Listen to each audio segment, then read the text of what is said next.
हिम्मत कैसे हुई तुम्हारी रुंझुन की जगह खाना खाने की? कैसे हिम्मत हुई हम तुमसे पूछ रहे हैं? हम तो बस भगवान से प्रार्थना कर रहे थे कि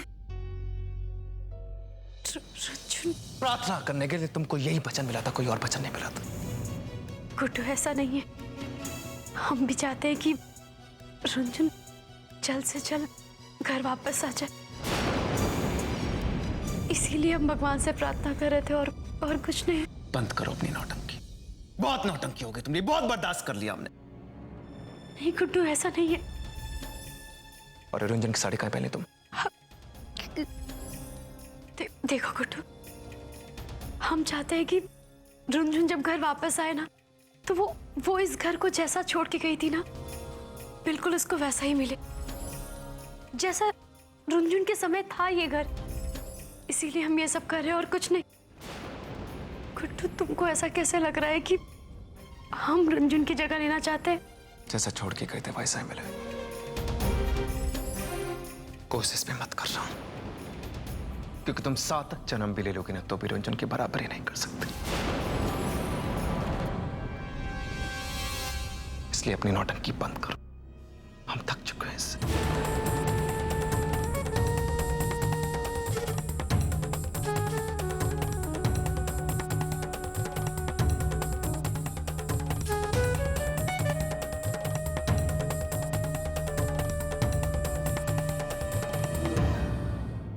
बे नौटंकी, हाँ?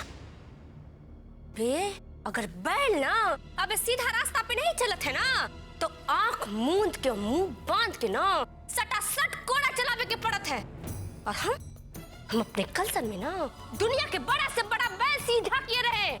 और तुम क्या, कौन हो तुम? हाँ? तुम क्या समझत हो? क्या समझत हो कि तुम आपन ये दिमाग का बैलगाड़ी चलाई हो, हम सब जने चुप रहिए? हाँ? देखा चाची, इस नौटंकी वाली को दीदी की तरह कपड़े पहन के, उनकी तरह सच धज के, और वो भी फिल्मी गाने गाने के बजाय भजन गा रही है। और कौन से भजन? ऐसे भजन गा रही है जो दीदी गाती है। हाँ, अब मजा आएगा, सारी अकल ठिकाने लग जाएगी इसकी।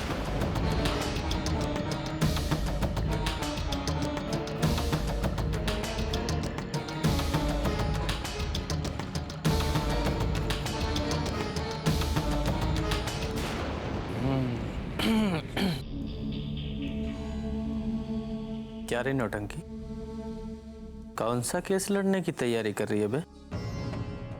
ये जाली दस्तावेज बना के साला केस दाखिल करेगी तो वो तो खारिज होगा ही। और अदालत के सामने अगर झूठा केस जाएगा जेल होगी साला, समझे? आय हाय विष्णु, अरे देखत नहीं हो इन नौटंकी वाली को। जब हम मीठ मीठ बोलिए तो सारा लोग हमका वाहवाही दी है। ये सोच के ही बेचारी गीत भजन गावे लगी, लेकिन क्या हुआ? और उल्टा पड़ गया तड़ाका।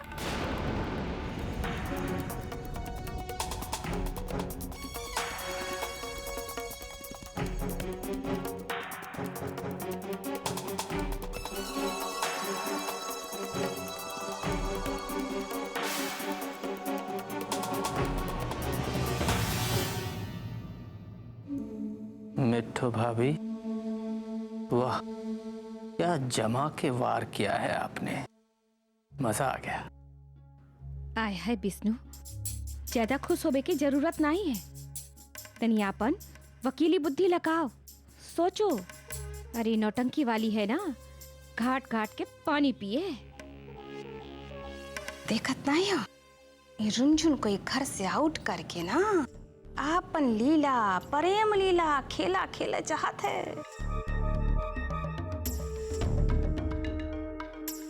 आप ठीक कह रहे हो मिठू भाभी, ये साला हमने नहीं सोचा था।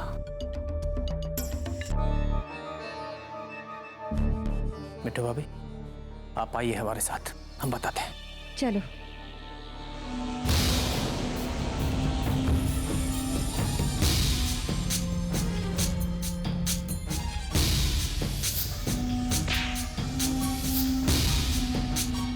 कोशिश भी मत कर रहा हूं, क्योंकि तुम 7 जन्म भी ले लोगे ना तो भी रुंझुन की बराबरी नहीं कर सकते।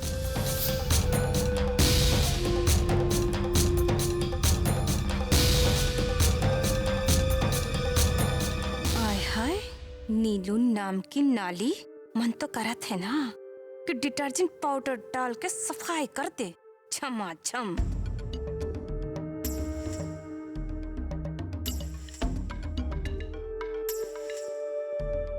आय हाय नीलू नौटंकी, अरे इतना सुंदर रूप लेके ये तुम ये नाली के गंदगी जैसन काम काहे करत हो? हाँ? तुम सोच कैसे ली कि तुम रुंझुन की एक्टिंग कर लिया? और ऊपर से तुमको ये लग कैसे क्या कि ये सब करे के बाद तुम गुड्डू और अम्मा का दिल भी जीत लिया? हाँ? ऐसा है, हम जो कर रहे हैं वही हम करना चाहते थे, समझे आप लोग। और रुंझुन के आने से पहले हम गुड्डू और अम्मा के दिल में अपनी जगह बना रहे हैं और वो हम बना के रहेंगे। हाय हाय नीलू नीलपरी, अरे सपना दिन में देखो चाहे रात में, होके खातिर ना सोबे पड़त है। ये जो अखियां है ना वो को मूंदे पड़त है। और तुम तो अपनी बड़ी बड़ी बल्ब जैसी आंखें खोले हुई हो, तो तुम्हारा सपना साकार कैसे हुई है? आपको जो बोलना है बोल लीजिए, हमें उससे कोई फर्क नहीं पड़ता। और एक बात तो कान खोल के सुन ही लीजिए, इस घर में हम अकेले नहीं, हमारे साथ हमारा बच्चा भी है। और जब तक ये बच्चा हमारे साथ है, इस घर से हमें कोई नहीं निकाल सकता, समझे आप लोग?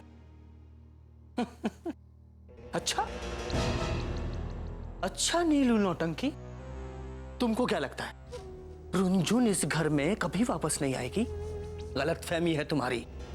गुड्डू शुक्ला कितना भी पैसा लगे, कैसे भी करेगा, वो रुंझुन को ढूंढ लेगा और इस घर में वापस लेके आएगा।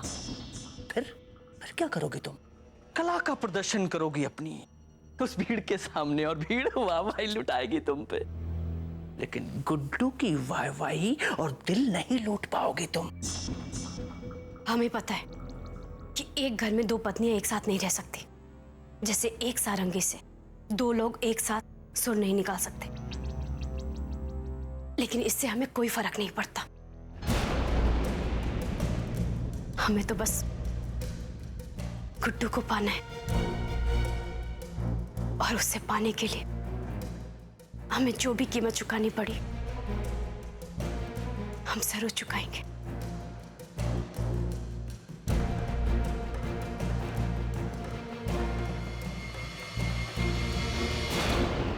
ये लोग चले हैं हारमोनियम का सुर सिखाने। अरे तुम लोग को तो अभी अंदाजा भी नहीं है कि हम कौन हैं। तुम लोग मक्कार हो, लेकिन गिरे हुए मक्कार। अभी असली नीलू को देखा ही कहाँ है। रुंझुन अब कभी वापस नहीं आएगी, क्योंकि मरे हुए लोग कभी नहीं लौटते। और अब तो गुड्डू इस घर पे सिर्फ और सिर्फ हमारा कब्जा होगा।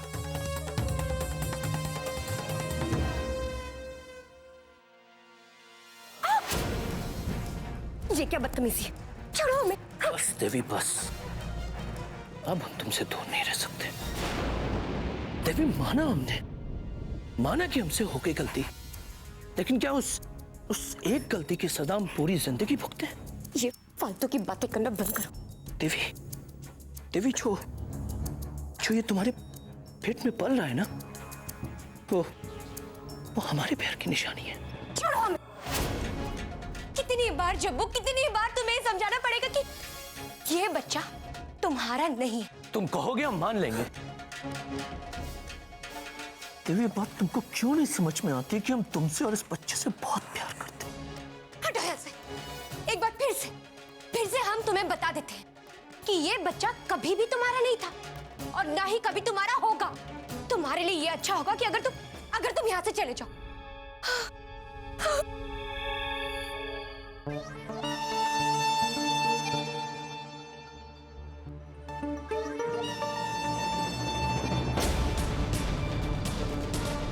ऐसे कैसे जाए देवी जी?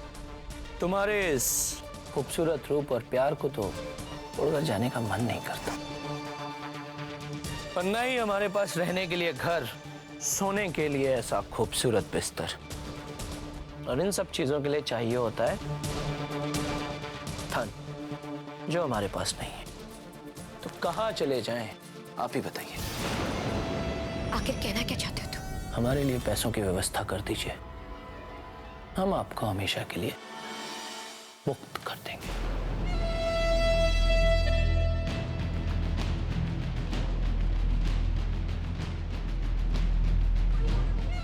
ठीक है, हम तुम्हारे लिए पैसों का इंतजाम कर लेंगे, आज शाम तक कर देंगे, लेकिन तुम्हें यहां से जाना होगा। चले जाएंगे, और ये लो अभी चलते हैं, तुरंत।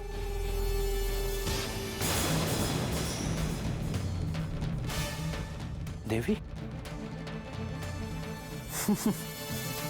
तुम्हारा ये बिस्तर बड़ा नरम है, चलते हैं।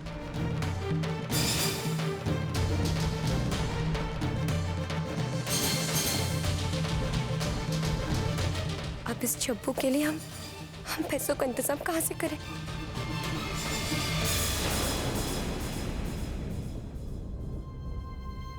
₹8,000 है, रख देते हैं यहाँ पे।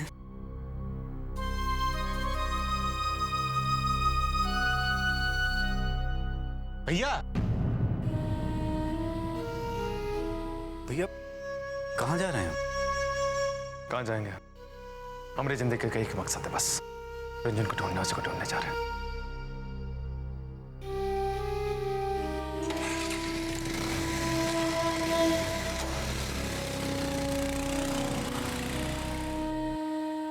कुकन जी, आप यहाँ दुकान में नहीं?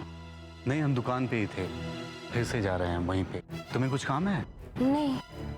क्या बताएं, एक तो ग्राहक और ऊपर से ही कंपनी वाले परेशान करके रखे हैं, जबरदस्ती का झंझट। ये देखो फोन बज रहा है। मित्तल साहब। हाँ मित्तल साहब, हाँ मित्तल साहब, हम पहुंच रहे हैं। हाँ जल्दी पहुंच जाएंगे, आप घबराइए मत, जल्दी पहुंच रहे हैं। हम जा रहे हैं बाहर मोबाइल की डिलीवरी करने। तुम्हें कुछ चाहिए? नहीं। अगर कुछ चाहिए होगा तो हमें फोन कर देना, ठीक है? टिल्लू, वो 65 नंबर वाला मोबाइल देना भैया। लो।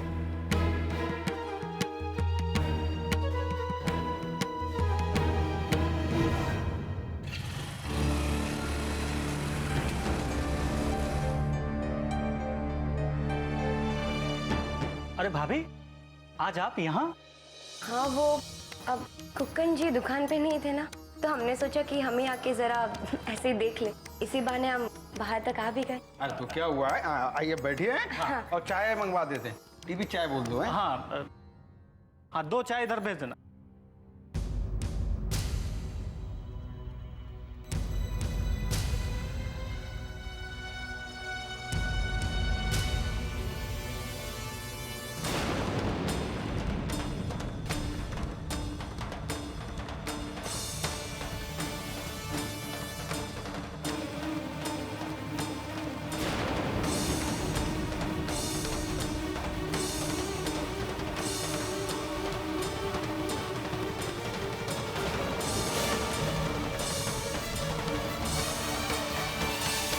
भाभी एक मिनट, वो रजिस्टर।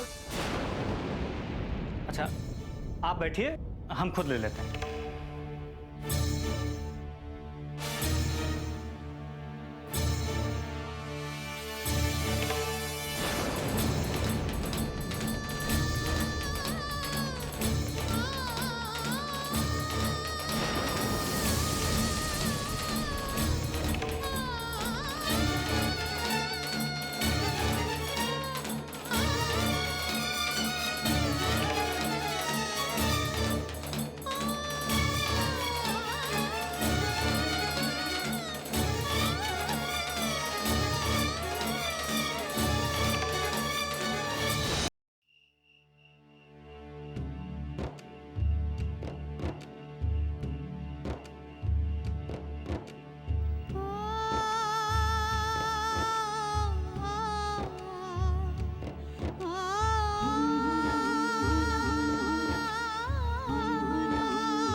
हम जाना थे बेटा, तुमरे दिल पर का गुजर रही है, लेकिन एक बात समझ लो, रुनझुन हमेशा हम लोगन के साथ ही है।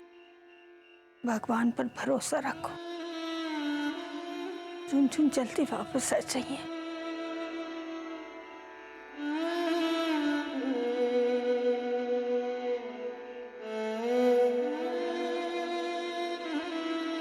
कहाँ चली गई हमको छोड़कर? कहाँ चली गई?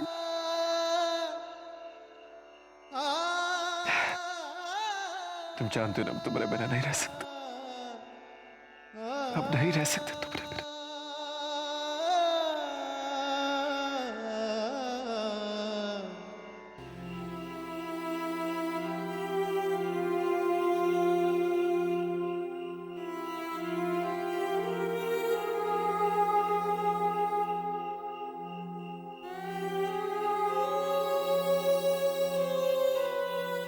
भाभी ले आओ। भाभी श्री क्या करवा रही हैं आप हैं? इतना साफ सफाई करवाए हम आपके लिए हैं, इतना बिस्तर उस्तर लगवाओ, आप जमीन बैठिए, बताइए बेइज्जती करवा रही हैं हमारी। चलिए उठिए उठिए, आई आई आराम से आई, और शाबाश बैठी। अरे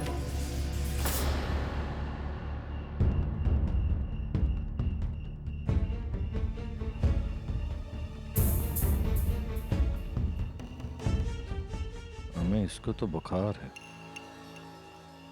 डॉक्टर बुलाना पड़ेगा। बे हम काहे बुलाएं डॉक्टर साहब? पहले हम पंडित बुलवा के चेक करवाते हैं कि सही में भाग वाली है कि वो अगोरिया चैप्टरगिरी किया था।